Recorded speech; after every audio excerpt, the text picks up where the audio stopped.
Welcome to another episode of Systematic Geekology. This is a space where we seek to create and cultivate healthy conversations between those things we geek out on and the philosophical and theological questions that often arise out of our fandoms. Like, what does it mean to be human? What makes a hero? What makes a villain? How do the stories and narratives we geek out on shape how we live in the world? We are your priest to the geeks. We aren't all ordained, but we see ourselves as mediators at the intersection of geek culture and going deeper in our faith. We don't always have to agree, but we do respect each other, and we see everyone as a beloved child of God. Everyone geeks out on something, so come geek out with us and enjoy the show.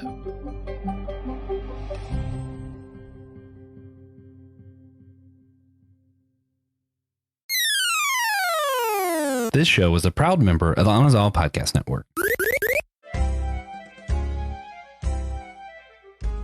After video review, Will Rose was offsides in episode 8, and the Systematic Ecology podcast is disallowed. Welcome to a primarily political episode of Systematic Ecology on the politics of World Cup football or soccer fandom. Welcome, everyone, and a special welcome to the Reverend Dr. Leah Robinson, who is here to talk World Cup with us. How are you doing today? I'm doing great. Yeah, I'm sad it's ending. I'm happy it happened. Yeah, and I also feel a little bit, we are recording this as the France Morocco game kicks off. So unfortunately, we're taking one for the team to record this podcast for you, our dear listeners. I call France 2-1. Fair enough. I'll say 3-1 France, just to be different. Ooh, Mbappe fan over here. Sure. So to start off these episodes, we ask everybody to identify a bad actor in politics. Don't worry, listeners, if this is your first politically oriented, primarily political episode, there will be a balance to this at the end. But who do you have as your bad political actor? Yeah, I mean, it's. I said this before we got on. I was like, well, it's going to be a joint villain. It's actually Trump and Infantino. So the two people, for those who don't know, that's the FIFA, the head of FIFA.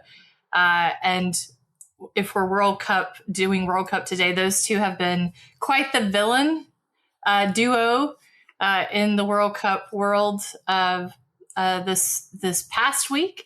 And I don't even, it's funny because you could say like it's politically charged, but this one's actually sports charged. It's, Trump went to overturn a red card and called up his pal, head of FIFA. And it's kind of thrown things a little bit into chaos because while we in no ways thought FIFA was, completely neutral by any means, I mean, we can see that very clearly.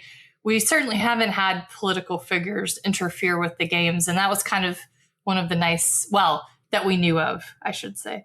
That was part of the nice bit of it, or one of the nice bits. But he made it quite clear that happened. And I think he thought we'd be happy about it. Yeah, I think the key difference there is not so much that it happened as that he doesn't have the common decency to act like it needs to be a secret. Right. As soon as the words came out of my mouth where I was like, no political figures have interfered. Of course they have. Like that's ridiculous to say out loud. But yeah, he just let everybody know. And it was like, sometimes your inside thoughts can stay on the inside, friend. Indeed. I'm kind of stuck in a public health rut at the moment, and because my World Cup fandom has also coincided with my job. We've been prepping for this event for over a year. I say we, my part has been very small, but mostly our customers for the past year have been prepping for the public health side of this event. And so my brain went to folks like RFK Jr. And their because we're talking about measles cases and measles outbreaks in the Philadelphia area related, at least coinciding temporally with the World Cup event. Whether or not it has spread through fan events and so forth is unclear, but definitely, that was a concern because there were active measles cases in the area at the same time. And so, our disinterest in proven technologies to control measles and other things has me feeling less than thrilled about that side of things. I think the theme of both of ours is, if it's not broke, don't fix it. Like, just if it's working, just let it. Just be quiet. Fair enough. Like, it's fine. Let's let the world. Let's pretend that world leaders don't interfere in the World Cup, and let's just not get measles.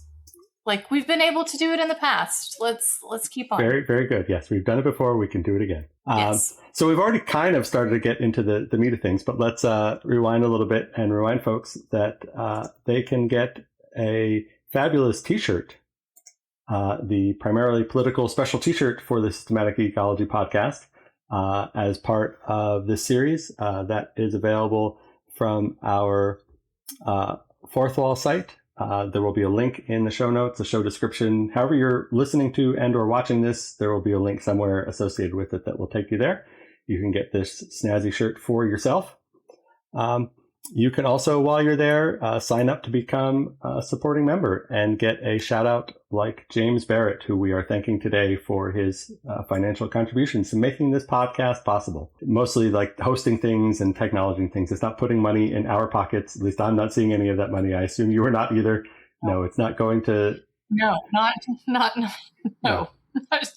How many different ways can you say no? It's going to the infrastructure that makes all this possible. So if you would like to be named and thanked in the same way as James Barrett, you can sign up there, become a member. You get other kind of perks, like there's a members only channel on the Discord. There's bonus episodes, bonus content, all that good stuff. You can also just make a one-time gift if that's more your speed. Or you can buy the merch, or you can just, listen, whatever is the appropriate speed for you. Just like there are many ways to engage in soccer fandom, football fandom, there are many ways to become a fan of systematic ecology. And again, just as a reminder, this is the primarily political series, in particular systematic ecology. We're discussing an intersection of faith, fandoms, and politics, because we want to normalize discussing policies and not so much the partisan tribalism, but not my team versus your team, but what's a good idea versus a bad idea, what's fixed and what's broken and needs to be fixed, all those kinds of things. So you can find a playlist if that sounds of interest to you. You can find a playlist again in that same place for all the other episodes in this series. All right, so that's enough business. Let's get into the main event. So we're going to be talking about World Cup soccer. And before we get too far into the weeds of what's been going on behind the scenes or in front of the scenes or what quiet parts have been said out loud, you have been on a World Cup journey that I think the folks want to hear about. If nothing else, let's get your stories out there, because I want to hear what you've been up to too. Yeah, absolutely.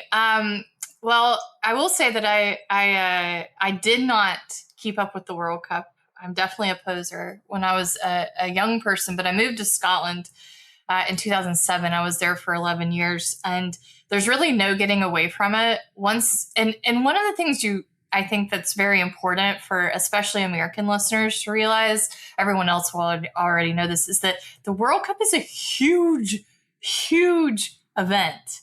Like, the Olympics don't have anything on the World Cup, like in terms of a global sports phenomenon. And I think a lot of people in the US don't realize that. So I am married to a Scottish man. I did get I picked up a PhD and a husband, is the joke.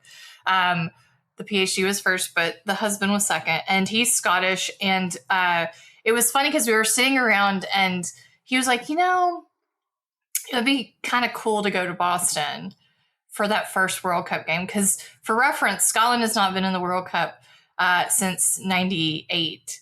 So it's been a very long time. They're a very small country. And so getting in the World Cup is a big deal. And I said, it's going to be really expensive. I checked out the prices. Like, this is a dude that doesn't ask for very much. And so I was like, let's look. And he just kept hinting at it. And I was like, okay, we have a friend, Taylor Thomas, a friend of the podcast, Paul Tillich scholar. So he lives up in Boston. And so I contacted him and I was like, look, can we stay with you and maybe do this?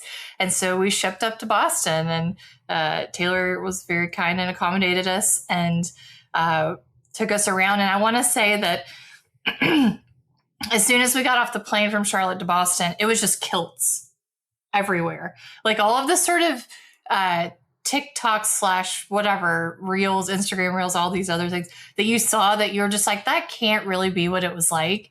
That is exactly what it was like. Like, I felt like a weirdo because I had on a USA jersey and like everyone, it was like going to Scotland. Like you were in Scotland, basically.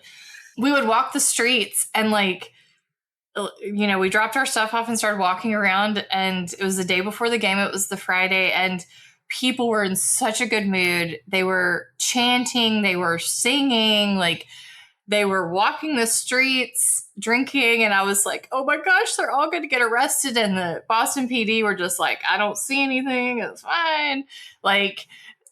And everyone was just so, so, so excited. And that whole feeling just lasted throughout the weekend. And no one was fighting. No one was, screaming. It was almost like politics didn't exist. If we talk about that, no one talked about that. All we were talking about was soccer. And I saw a video that was like, the US needed this. They didn't deserve it necessarily, but we needed it. And I think in that moment, I got it because I was like, there's been a lot of stuff that we will have to take responsibility for later on when all of this is over, in terms of stuff that's happened in the last 6 months to a year. But in this moment, we got to forget it. It was like taking some sort of like memory erasing pill. And all we did was laugh, joke, watch soccer. Like our focus was on something else, and, drink with like 10,000 Scottish people. So, and Stuart was having the time. He wore a kilt. He was having the time of his life. So it was fantastic. Boston was great. And the Scottish fans are the best. And I'm really sad they're gone. And I think Boston is also sad they're gone. They helped. They like gave a little Band-Aid, Yeah, that's great. Yeah. It seems like, just joy has been, the theme of all these different games and events, the on the field, and then all the parties and celebrations and hangouts and whatnot, and and watch gatherings and all the different goings on have just been very, very joyful. Obviously there is heartbreak when your team loses or gets eliminated, right? So it's maybe not all sunshine and lollipops, but even that is no, not. and it's not. And that's the thing is that you're allowed to, like, there were some Morocco fans there, or they played Haiti. It was Haiti, and there were Haiti fans there, and I was like, oh, it's gonna happen, and it's like they were so upset, and like that's the thing is like you're allowed to be joy. It isn't all rainbows and unicorns. Like you can be happy, you can be sad, like, but it just took the focus away from like. I think we've been getting inundated with just stuff that is not necessarily positive for our mental health. And like, at least we can crush our dreams in this way. Mm-hmm. Seems a lot less risky for, the world. John Hodgman on his podcast talks about, sports as sort of ritualized conflict, and that it's a good way to sort of practice having a dispute or a disagreement with somebody without, with very low stakes, and being able to, go out for pizza together afterwards or what have you. I think that's the thing, is that what I was trying to say just then is that it's exactly that, Andy, is the stakes are lower. Yeah. What is the worst that could happen? Of course, a whole nation is destroyed when their team loses the World Cup, but like, there's no bombs going off. Hopefully, you Right. know, Godspeed. But like at least in what we've seen, there's no, you know, mass, you know, genocide or anything like that. Again, Godspeed. But like it just seems like the stakes are lower, and we're able to feel things that are just a little less intense in that way. Yeah. And also, you know, they're like you were talking about, you know, the Haiti and Scotland fans. And, you know, one thing that they have in common is that they've never won the World Cup, and they probably never will win the World Cup. Like, there are just so few teams that have, and so few teams that ever seem like they're capable, that it's easy, you know, unless you're in one of those fandoms, right? It's easy to kind of commiserate with, well, you know, maybe, you know, you won this one, but we all know we're all going home in the end, right? Except for, you know, your Frances and your Spains and your Argentinas. Yeah, and I think, you know, they were all saying when we were up in Boston that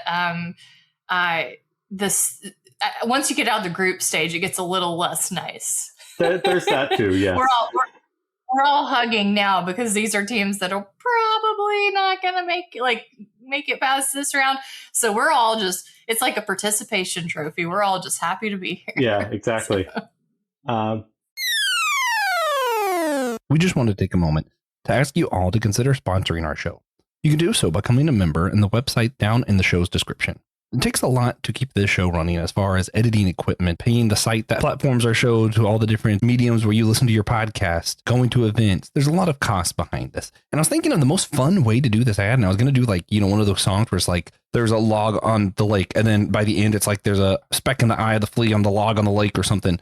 Then I realized that would just take too long, and I don't want to bore you guys. So I'm going to list some of the benefits you can get for being a member as a thank you to those who do take some of their funds to help sponsor our show. At the free tier, you get some perks, including like free episodes. Yeah, you don't even have to pay to get extra content that goes along with our annual theme, or even in collaboration with the Rethinking Faith, we're going to be doing Rethinking Comics, and you can get that on our website if you want to follow that series. As you move up to some of the paid tiers, you get access to exclusive merch only for our sponsors. You get access to the bonus questions we do each thing, and all kinds of things that are like shout outs for all tiers. You can get a shout out on the episode. All of the tiers come with some incredible benefits. As you go through some of the different ones moving up, you know, you get different % off of our merchandise. We just straight up give you money towards purchasing stuff. Some of the tiers just get $10 a month to buy stuff from us. We do free giveaways. Some of the tiers come with birthday presents, Christmas presents, free t-shirts for our members. There are lots of things that we do because we just want to show our appreciation for those who are able to take their funds and sponsor our show. But we also want to remind you, whether or not you can financially support the show, we appreciate everyone who takes their time to listen to this. Remember that verse that's like, perhaps you're here for a time such as this. Well, perhaps you're here for a time such as sponsoring our show, or perhaps you're not here to listen to ads, and I should wrap this up. So there's plenty of political goings on around this World Cup that we can get into, but it occurred to me a different kind of political question about the World Cup that maybe you can help me understand as somebody who lived in Scotland for a while. Scotland, you talk about Scotland as a small country. It is very confusing to Americans. Scotland is a country and not a country. It is also part of the United Kingdom. How is it that Scotland participates in the World Cup as a separate team, but like not say the Olympics? Can you give us any insight on that? And if you can't, that's fine. That's not a fair question, and I didn't prep you for this. It just kind of popped into my head. No, I mean, I taught Scottish and Irish history. Unfortunately, the World Cup didn't come into it, but basically the United Kingdom is made up of Wales, Scotland, England, and Northern Ireland, and all of those countries have very different relationships to the United Kingdom. So Northern Ireland, because of the Troubles and all of that, has its own situation. Like it is like, even on the passports it says the United Kingdom of Great Britain and Northern Ireland. So it has its own thing. But like basically Scotland, Wales, Northern Ireland, which again we can go in. I wrote my PhD on Northern Ireland, that's why I'm saying it like that. And England all participate separately in certain things, and then they come together in other things, as you said, like the Olympics. I'm not entirely sure the history of that, but if I had to speculate, I would say that there's probably a lot less how do I say this and that's not going to set fire to the world? There's a lot of countries in the United Kingdom that don't there's people within them that don't necessarily want to be a part of it. Sort of like the United States. Sometimes, California has often talked about sliding off into the ocean or something. Sure. So there's a little bit of that in the UK as well. And I think the World Cup is so important to people that at some stage they've decided to say, we're going to I think it's more important. I think that's the answer. And I don't even know it.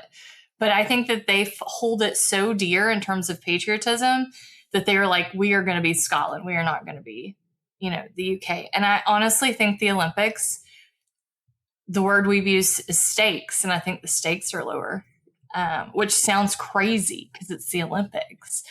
Now, I'm sure there's some sort of historical document that's been signed and all of this kind of thing. But sure. That would be my guess is patriotism means that they get to have their own teams there because they would certainly do better if they put them together. Right. Yeah, that makes sense. And probably along with that is the infrastructure piece of just, there is a separate Scottish Premier League right there. So there's just a pipeline for creating a national team, whereas there probably isn't separate infrastructure for skeleton and curling and right. Yes. No, that's a great point. Yeah, I think so. To field a set of athletes for all those different things. Not that you have to have an athlete in every event to compete in the Olympics, but yeah, that's something we're talking about. Americans not understanding how big the World Cup is.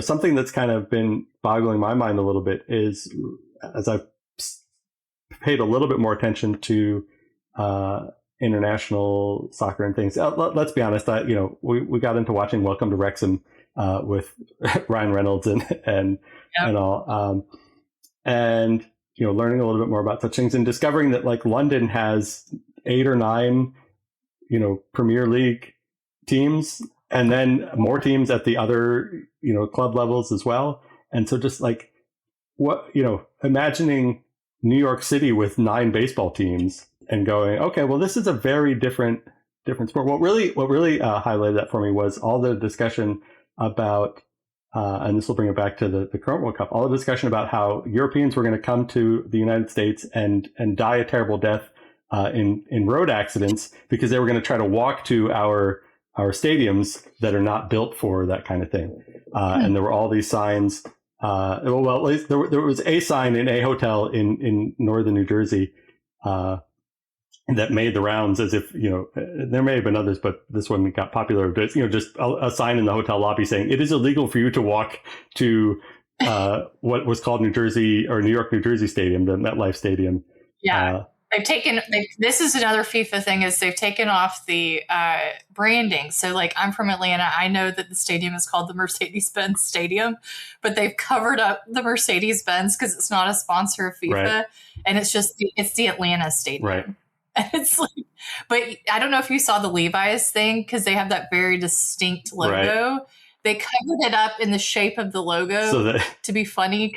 Everybody knows it's Levi's. Yeah, and I think I heard that Gillette Stadium, they just covered up with something that looked like shaving cream so that, again, it was... Shaving cream. They put shaving cream. Yeah.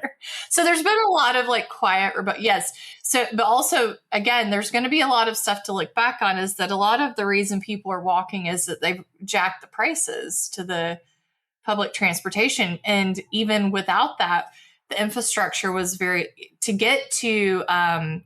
the Boston Stadium, quote unquote, it was a 2-hour wait to get on the train to get out to the stadium, which is in Foxborough. It's not even in Boston. Right. So it was, I think there'll be a lot to look back on in that. And you talked about the English Premier Leagues. The more that my mind's going through, I do think it's because they have, the reason that they have separate things is they have these Premier Leagues. I am an Arsenal fan. Well, congratulations. My husband is a Chelsea. Oh, thanks very much. It's been a while since people have said that. And then my husband's a Chelsea fan. So, and those are both London teams. Right. So that's just one city. Yeah. So I just, I think part of it is, right, you talk about Foxborough, the New York, New Jersey Stadium in the Meadowlands, way outside of New York City. right, why are they in those places? Well, part of it is because you need all that space to build a stadium that can hold 80,000 people. And, in the Premier League, you're talking about buildings that, from what I gather, are more like 10, maybe 20,000 people. These are neighborhood stadiums that you walk to because that's your neighborhood team. And, it's yes, maybe these theaters are more walkable in general, or there's more of a culture of different things in general. But in particular, right, we're building these behemoth, stadiums because we have so few teams, relatively speaking, in any given city. And so it's not a neighborhood team. It is a metropolitan area team that needs to service a much larger number of people. And to go back to absolutely. And to go back to the stakes thing is that, these clubs have been around for a very long time. So these stadiums have been around for a long time. And I think that's the difference too, is like Atlanta's Mercedes-Benz is in the middle of the city. So it is actually one of those weird things. But Atlanta is a relatively newer city. You take cities like Boston, there's no place to put it. Like in some ways you have these old cities where you have to add on, and then in other ways there are these stadiums that have been here for forever. And that's, I think, what's created a culture with these clubs. I mean, people in Europe love soccer. This is something, or football. They love it. And, it means everything. And also in South America and also in Africa, there was more, the most, I think, Africans that have gotten to pass the group stage than ever before. There was I think there was 6 or 7 this time around, which is a huge number. Yeah. Ghana, Senegal, Morocco, Egypt, Ivory Coast, and everybody's darling, Cape Verde, the smallest nation to advance. And when they drew with Argentina, I was like, no. Yeah. I mean, it was such heartbreak when I saw that. I was just like, really? I'd rather them play us than Argentina. Yeah, but they held their own though. They did amazing. I texted my parents who are not soccer fans, who are not, they watch the US games or whatever, they weren't that into. I was like, you should turn on the last 10 to 15 minutes of this game. They could go to penalty. This could be something that, we will be remembered. If they had knocked down the champions and what I'm going to say is the GOAT, then that would have been, it would have been not even historical. It would be legendary. Yeah, it's hard to think of a comparison to that. I know. I was going through. You could see. I was going in my brain to try to figure out what it would be like, and I don't even know. I don't think because they're. Did you see them coming home as well? Like when they flew back in, and it looked just the way you thought it would look. That little island, and all these people were so excited. Like they're heroes now. Like as well, they should be. Yeah. All right. Well, let's do exactly as the World Cup has done, and pivot hard from those good vibes and all the nice things we were talking about to some of the less nice things about this World Cup, because there have been a few vibe killers. And this made me laugh when you put the slide up when you were going through it. Started laughing. I was not the best about clicking, but yeah. So it all it all starts. We can start. There are many places you can start, right? And this is not the first World Cup, and not the first World Cup with controversies and dark clouds over them. But we'll stick to this one for sake of time and scope and what have you. But yeah, so kind of the nonsense really got started when we invented a new prize to give to the president just to show. I mean, I don't know. Maybe I'm being a bit. Is there a charitable way to describe this? Is there a justifiable? No, I wrote my PhD on peace building in Northern Ireland, and no, I don't think there is a charitable way to go about this. I mean, he bought a prize for himself. I don't know what the cost was, and the fact that it's in peace, I mean, again, just objectively, we're in a war. I don't, Yes, although as I think it was The Onion, but it was somebody who pointed out that nobody has ended the same war more times. Surely that merits some kind of. I get on my phone and I'm like, are we in it again? Are we out? I don't know. Well, and the headline I saw this morning was that even the president, who is supposed to be negotiating these things, doesn't really know whether we're currently in a war or not. Which seems like an important fact to know. I think so. And aside from the very disturbing message that gives to the American people and the rest of the world, I might add, which we're going to have to repair that allyship, the rest of the world. The fact that someone would get a peace prize is for the words that you just said. Again, not even knowing if they are in a war or not. Again, I've studied theories and methods of peace building. It just doesn't, like, objectively doesn't fit within that. If you think of some of these folks who are the great peace builders, now not all of them have done it morally, angelic.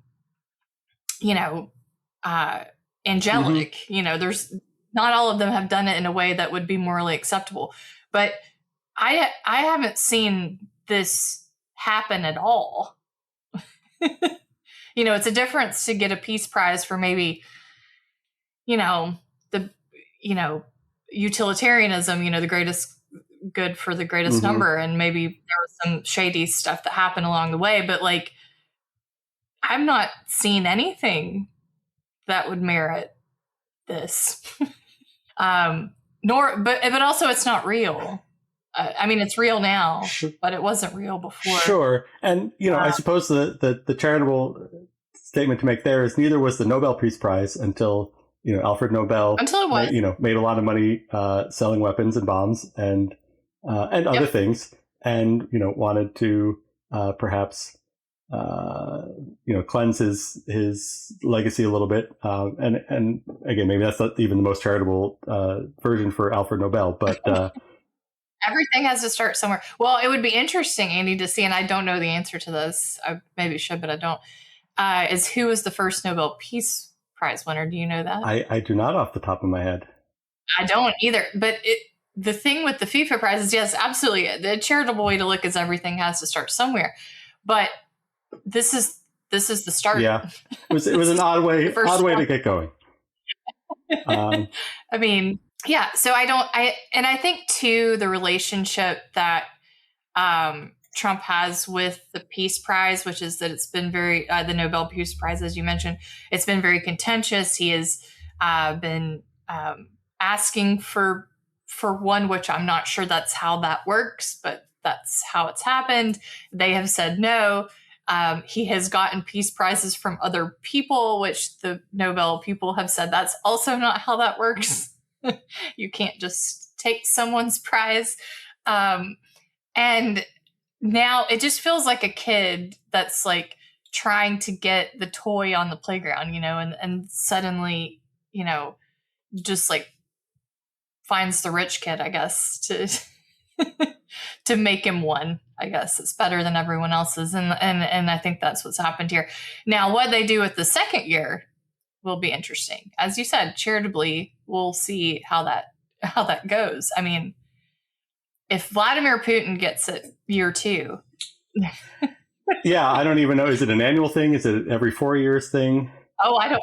Or is it a one-off? Right. Is there only one? Will it go to to someone associated with the host? So while you were, I did look up. There were 2 winners of the first Nobel Peace Prize: Henry Dunant and Frédéric Passy of Switzerland and France, respectively, for humanitarian efforts and work on diplomacy and arbitration. So there you go. Okay.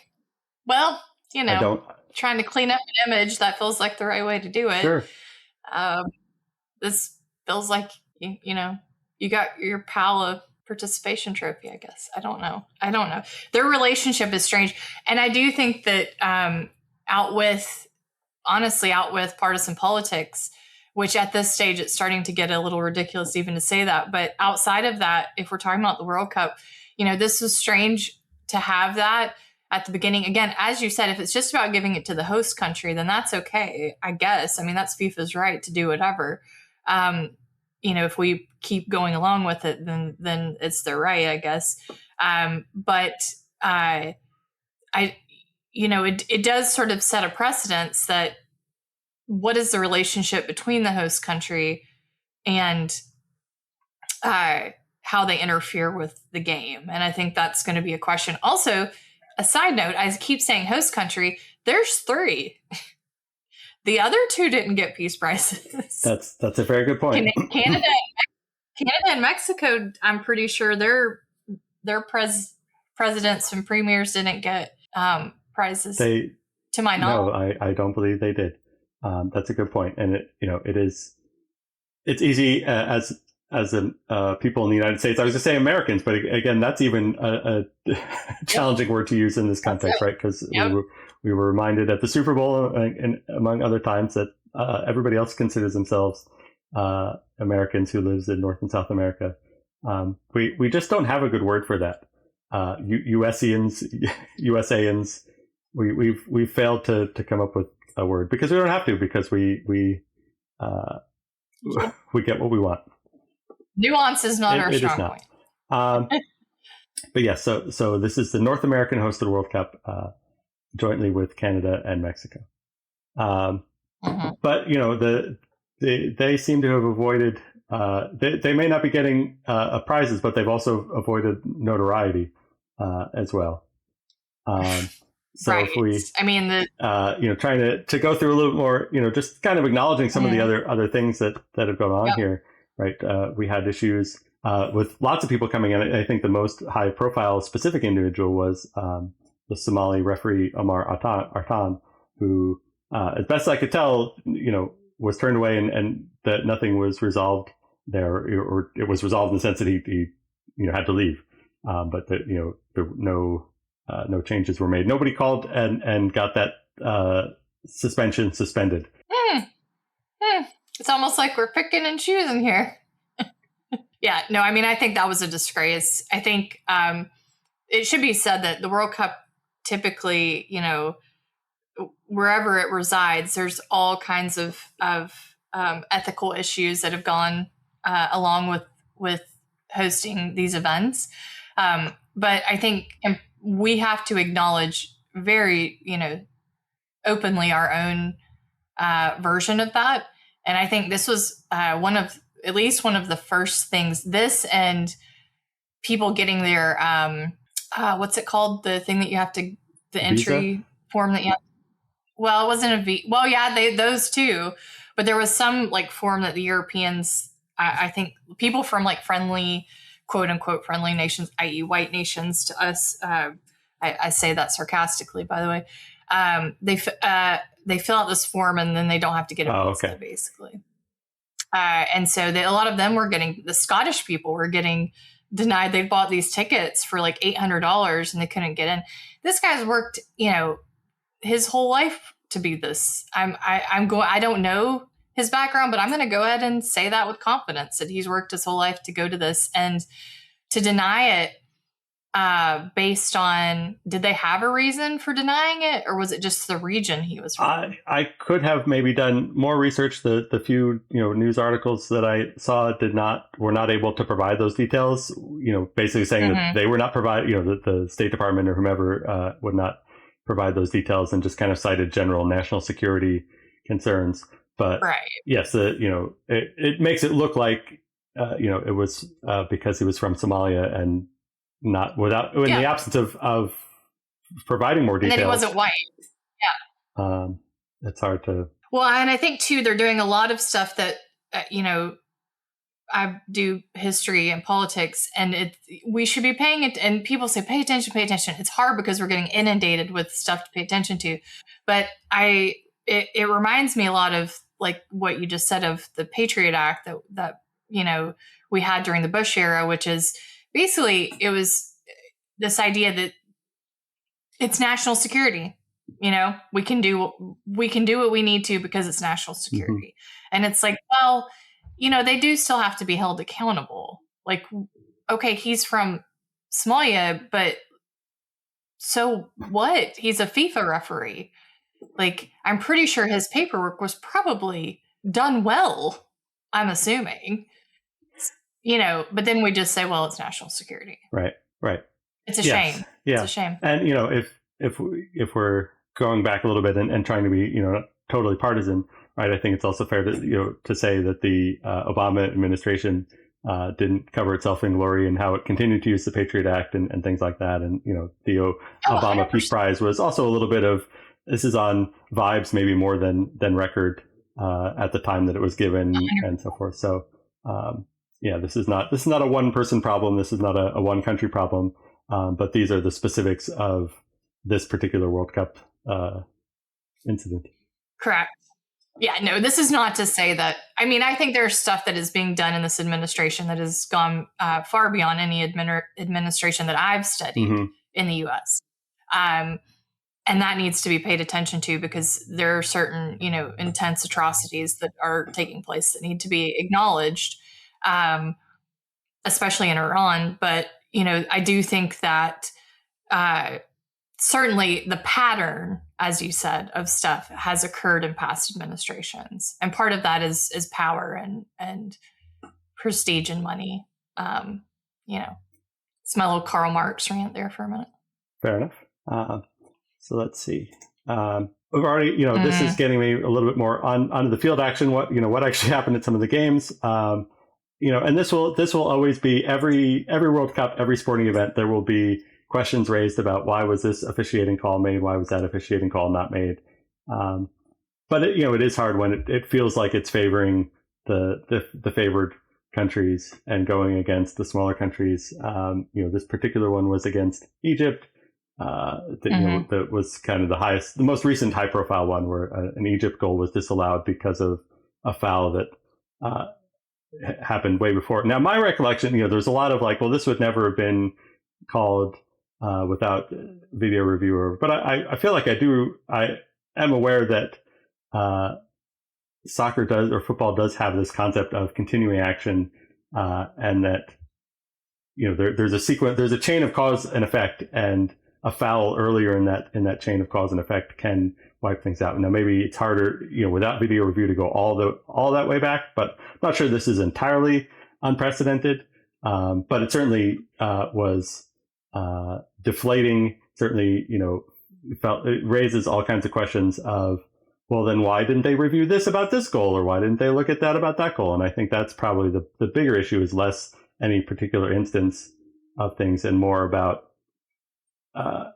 the way that things can feel that they're being arbitrarily applied rather than consistently applied, and thus allowing for the possibility for favoritism, corruption, bias, any degree of whatever degree of that concept you feel is appropriate.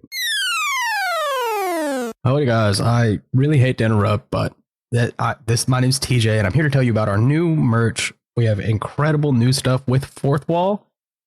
We have just partnered with them as a new store. They have a lot more to offer, which means we have a lot more to offer. We can now offer you beautiful Comfort Colors t-shirts. They're so comfy. I wear mine all the time, and we've got it all now. Cups, hats, backpacks, pajamas. If you want your systematic geekology pajamas, you know where to go. My personal favorite is actually our Throne of Geeks shirt. It is Comfort Colors, blue, black, green, red, orange, and the shirts are just so nice. And the shirt itself, we've got the Throne of Iron geeked out, because that's our brand. We've got Mjolnir on there, the Buster Sword, Trident, basically just the coolest weapons from our favorite properties are on the shirt, instead of a bunch of normal boring swords from the boring series Game of Thrones. So check that out, and thank you. I'm in favor of, I'm going to get flack for this, but I'm in favor of video reviews and reviews in general in sports. Because calls do get, they're not always, this is all sports. Right. I'm a college football fiend, but I'm so glad that there is reviews in that. I think now it does stop the flow of play, and football this version of football is a sport that really thrives on not stopping and starting the way that my version of college football does. So I do get the argument for that. Refs have been getting it wrong since forever. It depends on, I really do think that there is a system of trust that you have to have. Like I remember my dad screaming at, we're big SEC fans, Georgia football. And he'd be like, well, it's just because they're Big Ten refs and they don't understand how the SEC plays, of course. I think that's the same that we could apply here is how much do we trust the refs? And I think how much of our trust do we have in them? Because you have to have a level of trust in the referees. And do we think that they are not being corrupted by outside sources, and in which case people make mistakes and people miss things. Is it possible for refs to not have bias? I don't think so. You're telling me those refs don't have a team that they prefer over another team? I mean, does it affect their judgment? That's another story too. That's a whole other sort of ethical question here. Yeah, and that's partly why you have multiple people involved, so that any hopefully any one person's bias is balanced out by other perspectives. But yeah, I think the biggest issue, I think I've been more enthusiastic about video review and technology reviews and so forth and automation of officiating in the past, and kind of realizing, now that we're implementing it, going, okay, maybe it wasn't such a good idea, or maybe we just need to implement it better, right? Because I think there are things like the balls and strikes now in baseball. We started calling, you can have an automated review of that. Well, if we're doing that automatically, why don't we just do that for every pitch, right? Because when you kind of arbitrarily pick this one, we're going to double check, and that one we're going to double check, but not most of them. It's like, well, what is that really the best way to make use of that technology? I think something, like the VAR, when it's, every goal gets reviewed, okay, then every goal gets reviewed. And so if you're kind of systematic about these are the points that we review about every goal before we decide, that it's a goal or not, great. But if it's kind of, well, we weren't sure about this one, so we decided to double check this one. Yeah, you're always going to see things on a slow-mo video replay when you have time to go over it again and again and again that you weren't going to see live. And I don't think that it necessarily the standard needs to be, we just need to replicate what the ref would do in real time. But the standard does need to be, we need to be consistent and systematic about how we apply these technologies so that it builds trust, right? So then you don't have room for those questions of, well, why was it used this way and not that way? Yeah. I mean, I think in college football, the coaches have to ask for a review. And I think and there's a limited amount of that. So you've got to pick and choose how you want to do that. And I think that's probably to me, that feels like a good way to do it, is that it's not every single thing and it's not arbitrary. It's, they have 4 challenges or 3 challenges and, that's it. When they're gone, they're gone. Mm-hmm. And so you got to really pick and choose when you're going to stop this game and they're the coach. One of the things too, I think that the VAR does is it allows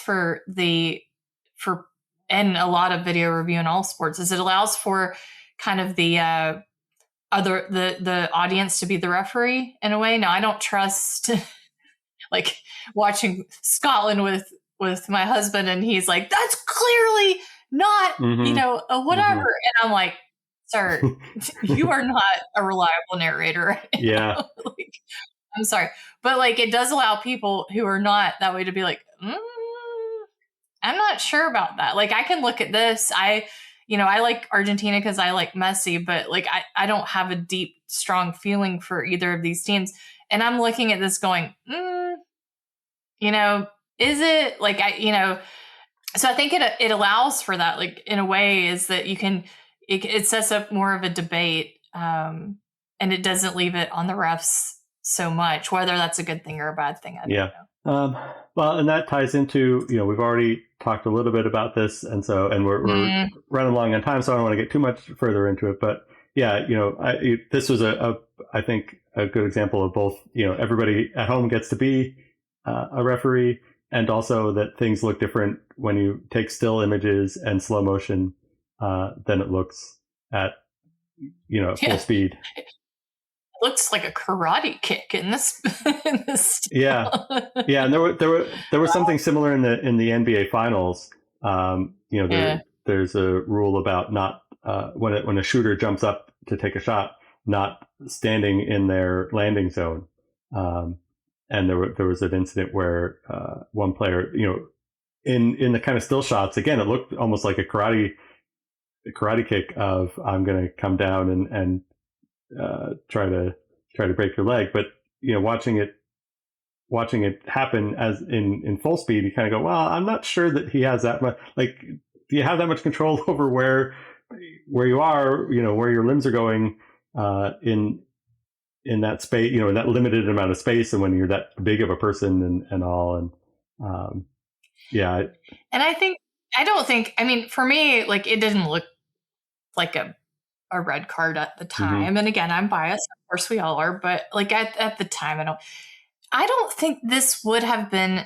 I think there were two factors here. One, it's the US, of course, but the US doesn't have a very deep bench, as it were, on their team. Mm-hmm. And this is our own fault, which means that people get red cards. It's not great. And it's not great when it's someone who's so important, like Balogun is, but it shouldn't have been the make or break of the US team. For this person to be, we should have had someone else that could have come on. It's the World Cup. Like, now, and refs get things wrong all the time. I think where it took a turn is, again, we can't just have political leaders calling in favors to get things overturned. Yeah. I can kind of see the notion of, hey, we're one of the host countries. We should get some, maybe, the benefit of the doubt, maybe not necessarily special treatment, but, we should maybe get things to break in our favor when it's when it's uncertain, because, we're going to great expense to put on a big party for the world. And so, you get maybe a break or two, but yeah, But they didn't even overturn the red card, Andy. What they did is they just put him on. Right. They suspended the suspension. They suspended the suspension. So it's not even like they said it. They're not even taking the red card away. They're just saying he'll serve it some other time. It was a red. That's right. We'll just do. And that in itself is, I think, a big issue people had. Out with everything else is they're not even saying it's not a red card. They're saying that the rules of the red card don't apply to this guy this time. And so then you're breaking up the whole game. That's the whole rule book. Yeah. And to your point, that we should have more players. It was kind of interesting to see Belgium sit, three players of at least similar, caliber, as nominally as a tactical move. And it worked out for them, but they clearly had a much deeper team. Yeah, and Balogun didn't actually even do that much in the game. And that's not a lot. Didn't seem like a lot of people were doing that much in the game, but he certainly didn't. He wasn't a make or break for that game, and he went up to the Belgian. I don't know if you saw this, but he went up to the Belgian coach afterwards, and by all accounts, the Belgian coach came out afterwards and said that he apologized, and the Belgian coach said, "Look, this is not your fault." Right. And I think that's something we have to remember is. These are players who've spent their whole life trying to get to this point. This has been their entire, and this may be the only one that they ever go to. And this isn't on them. Like, they didn't ask for that. And that's what the Belgian coach said. He said, Balogun didn't ask for, he may have, and we don't know, but like, it seems like he didn't based on the way that he's reacting. Yeah. And he certainly, the way he reacted, even when the red card was issued, it was not like, oh, this is an outrage or woe was me. He seemed very measured about, look, this is how things go sometimes, and you got to move on. Well, we also have the women. So, because I saw a video where someone was like, the USA is just never going to win a World Cup. Except for the 4 that we won or whatever it is. Right. One of the players goes, well, actually, you've already won 4. It's just the women's, and hello.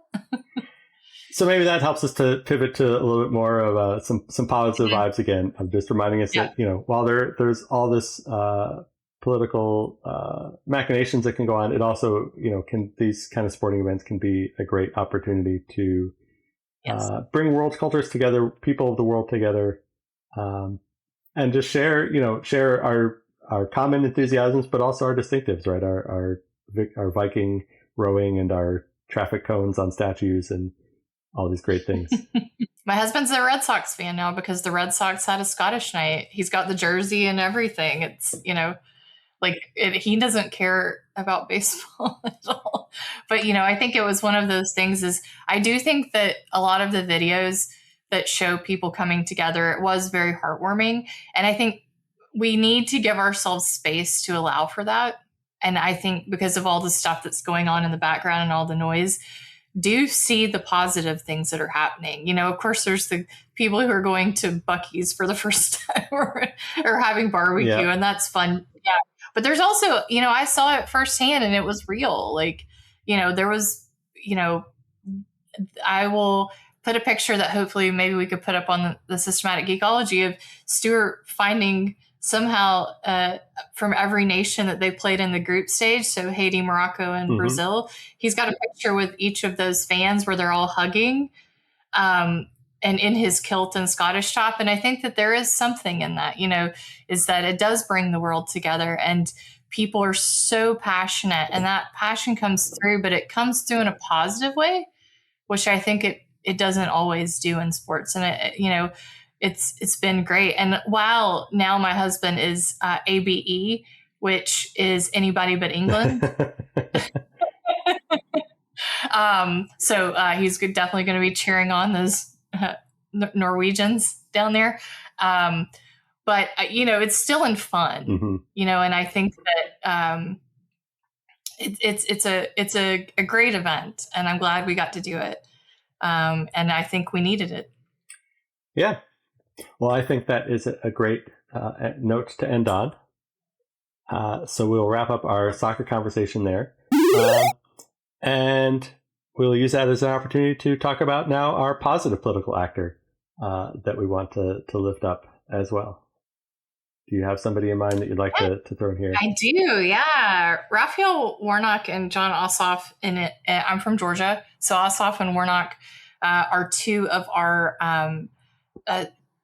representatives at the minute, and Warnock is the minister at Martin Luther King's former church, and Ossoff is the first Jewish senator that we've had. So they're the senators for there, and they're just doing really great work. And they won in sort of strange elections. They're both Democrats.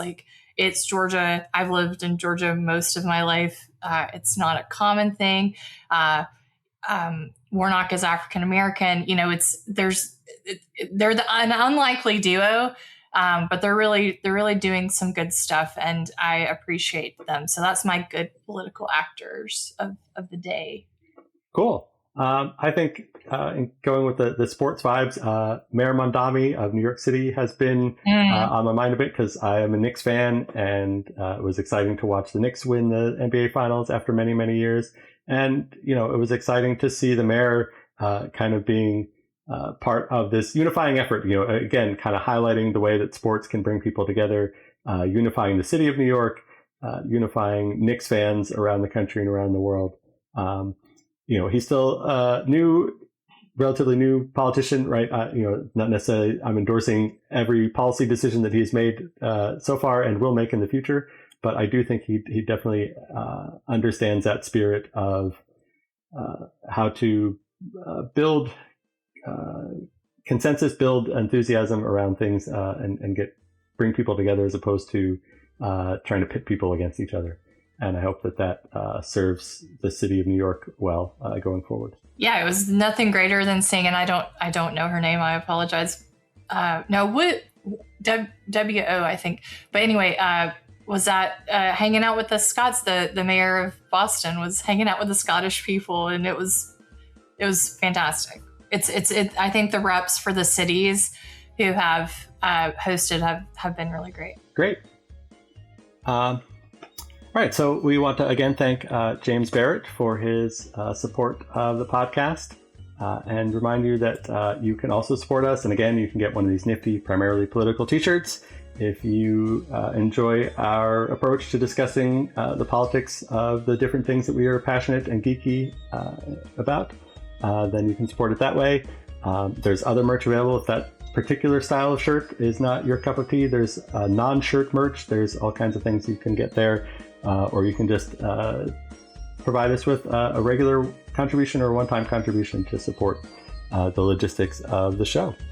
And then you can again find links for in the show notes, show description, wherever you're listening and or watching. You can find the links to that site with the merch and the membership, and also a playlist of all the other primarily political episodes that we've got in the past and in the future. And yeah, so with that, we will remind you that if you are going to geek, do it systematically. And thank you for joining us.